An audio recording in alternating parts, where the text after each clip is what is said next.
let me just quote the preamble of the Universal Declaration on Human Rights. It states, if man is to be prevented from having rebellion as a last resort, then his rights must be protected by the rule of law. So it is regrettable that one felt the need to, as a last resort, to do something. It was a choice between two evils. Which was the graver in terms of getting into court? And one saw some sort of benefit that could be had from going in that direction, i.e., as I said, it was like using a double-edged sword. Either you get into court, or if you allow me through with knowing that I've got cannabis in my bag, then I can use those funds to put back into the community where it would have otherwise gone anyway. I believe in the theory of using the same venom of the snake bite to cure the bite. So as we all know, drugs cause a lot of damage in the community, in our community, especially in our community. If we could use the profits of the bite, the profits of the drugs itself, to plough back into the community, to try to redirect our youngsters away from the damage that the drugs was otherwise causing, then that would be the same theory of using the venom of the bite to cure the bite. The Taking of Hostages Act 1982 states that anyone who commits such an action and can justify their action do not commit an offence.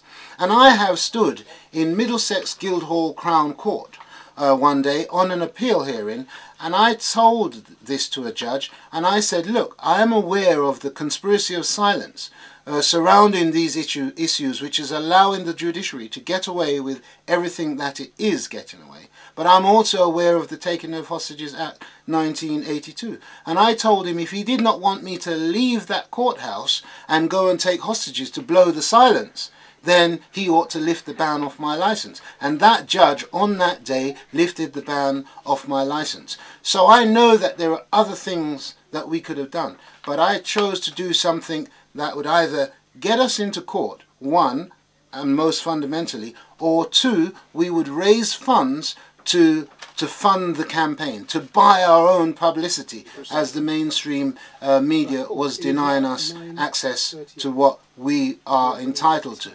Take us a bit further. Okay, so it got to, I said about the traffic warden, where I threw my arms out and I said, right, I'm going to do whatever it is. If you don't want me in court, and I've got a family to feed, and I want to get into court, then I'm going to do something that will either allow me to feed my family, fund the campaign, or get into court. So I started lending my services to whoever would pay me to go wherever and pick up whatever they wanted, and I was being allowed to travel backwards and forwards, unhindered, in and out of this country, untouchable. And then I started going backwards and forwards for myself, and in August 2003 I brought in 44 kilos of cannabis. So this was a deliberate thing on your part? Yeah, deliberate in terms of an act of protest under the circumstances that we've just previously talked about. That my rights, I was being denied my rights, denied access to court, unable to enforce any of my civil rights.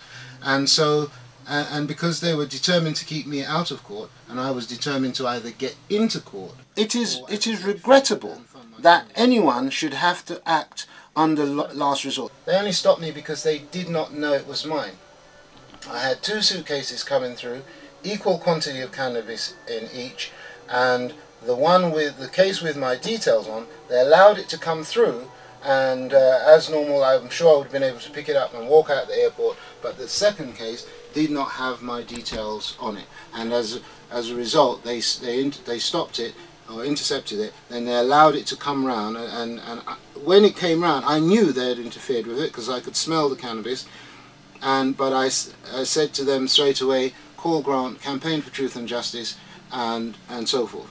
Now obviously at that point they couldn't give me back the cannabis and say, okay Mr. Grant, it's you, so you could go, or they couldn't confiscate the cannabis and still let me go and say, okay, Mr. Grant, you can go. So they had to prosecute. So you got your days in court? Well, you could say half, you could half say that. By any means necessary. Necessity is the prerequisite word. Right. But you're saying okay, this is so you're saying that you recognise that it was an illegal act yeah. to import, to carry through yeah. cannabis. Yeah, yeah. So you acknowledge that. Yeah. That's important. Yeah. You know, let me reiterate that I don't use drugs, I don't support drugs. I must also say, in the first place, I don't know if cannabis is a drug because it's naturally grown all over the world, I think. But it's a naturally grown herb. But okay, if the law says it's illegal, I don't necessarily support it. However, what one should try to get past is the fact that I simply use that as a means to get into court. I'm in a position where I could use a double-edged sword. There are other things I could have done, but there are many, many things I did prior to that, which failed. So it got to a point where I decided enough was enough, I can take no more. I'm not ashamed of the fact that I brought cannabis. I believe I can justify that. I'm ashamed that I was pushed to a point where I had to do something like that to get justice. I've believed in the justice system in this country, and I demand from a system of being where I've been a law-abiding citizen, I demand the same protection and same accountability that you and I are and everyone out there is to be held at, that the state, that the judges, the politicians, the lawmakers, I demand that they be accountable to the same law, the same law that is accountable for the governed to be also by the governors. And our aim is to, as I say, to mobilize public support to bring it to attention that they cannot ignore. And then at that point, I believe justice will prevail. Do you regret bringing the cannabis through? I'm going to say no. The only thing I regret is that I had not set aside a certain amount of finances for my wife and kids. Now I can understand people not being able to get past the issue of cannabis itself, but okay, today in our prisons or in their prisons, you have people who've been convicted of paedophilia and the worst forms of crime possible. But even they are entitled to a right of appeal. That's what the law says, that they're entitled to go into court and seek to find if they have grounds of appeal. Now, as I said, what people should focus on in this matter is, okay, I brought cannabis into the country, but I was denied the due process of the law. So from the day of conviction, I had no access to court whatsoever by way of appeal or habeas corpus. And many people may not know about habeas corpus, but that is a fundamental process of court which overrules all other court matters, so that no judge is in any authority by power or any other means to stop such an application coming into court which seeks to clarify the lawfulness of a person's detention. And in this case, whilst I was given a hearing date, a judge ordered the prison authorities not to produce me in prison for that hearing. Now, people should be concerned with that more than the issue of cannabis, because today me, tomorrow you.